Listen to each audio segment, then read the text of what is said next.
搜寻变压器，在YouTube 搜寻变压器。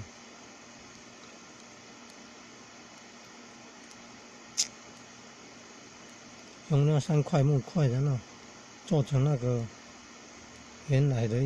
那么大小，绕好了以后，再把那3块木块抽掉，然后装上那个叫做核心铁片，核心铁片左右各一半，这样接进去的，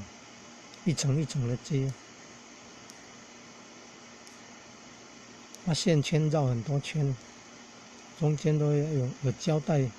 把它固定，也有的用绳子绑固定，线才不会掉落。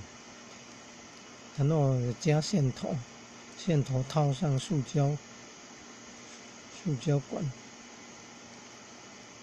电线那种塑胶管，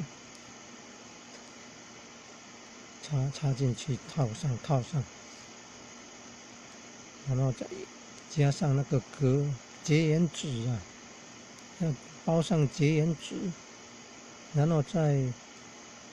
绕第几圈，这样一圈一圈的绕好那个木板的模，木板的做模，木板的3块的拆掉，再插上那个核心铁片，中心的铁片。